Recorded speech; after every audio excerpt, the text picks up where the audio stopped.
ಹೊಳೆಯಲ್ಲಿ ಸ್ನಾನ ಮಾಡುವ ಅಂತ ನಾವು ಕೋನಿ ರಿಸರ್ವ್ ಫಾರೆಸ್ಟ್ನ ಒಳಗಡೆಯಿಂದ ಒಂದು 15 ಕಿಲೋಮೀಟರ್ ಡ್ರೈವ್ ಮಾಡಿಕೊಂಡು ಹೋಗ್ತಾ ಇದ್ವಿ.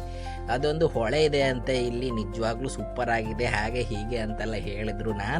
ನಾನು ಭಾವನ ಮನೆಗೆ ಬಂದಿದ್ದೆ, ಹಾಗಾಗಿ ನಾನು ಇಲ್ಲಿನ ಪ್ಲೇಸ್ ಎಲ್ಲ ಸ್ವಲ್ಪ ಎಕ್ಸ್ಪ್ಲೋರ್ ಮಾಡುವ ಅಂತ ಹೋಗಿದ್ದೆ. ಆ್ಯಂಡ್ ಇಲ್ಲಿರುವ ಒಂದು ದೇವಸ್ಥಾನ ಇದೆ, ಆ ದೇವಸ್ಥಾನ ನಿಜವಾಗ್ಲೂ ತುಂಬ ಫೇಮಸ್ಸು.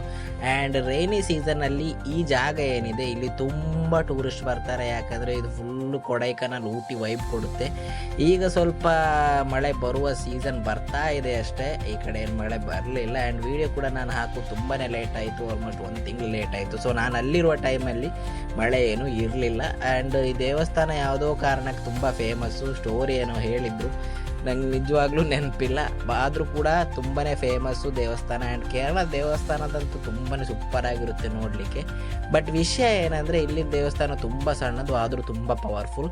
ಆ್ಯಂಡ್ ಈಗ ಹೊಳೆಗೆ ಬಂದು ನೋಡಿದರೆ ಹೊಳೆಯಲ್ಲಿ ನೀರೇ ಇಲ್ಲ, ಅಯ್ಯಯ್ಯೋ ಅನಿಸಿ ಆಯಿತು.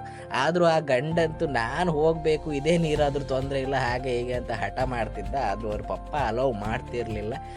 ಆದರೆ ಇವ ಏನು ಮಾಡ್ದೆ ಗೊತ್ತಾ, ಬೇಕಂತಲೇ ಹೊಳೆ ಒಳಗೆ ಚಪ್ಪಲ್ ಹಾಕಿ, ನಾನು ಚಪ್ಪಲ್ ಬಿದ್ದೋಯ್ತು ನಾನು ಇಳಿತೀನಿ ಅಂತ ಹೇಳಿ ಅಂತೂ ಇಂತೂ ಅವನ ಆಸೆಯನ್ನು ಈಡೇರಿಸ್ಕೊಂಡೇ ಬಿಟ್ಟ. ಬಟ್ ಸ್ನಾನ ಎಲ್ಲ ಮಾಡ್ಲಿಕ್ಕೆ ಬಿಡಲಿಲ್ಲ, ನೀರು ಒಳ್ಳೆ ಇಲ್ಲ.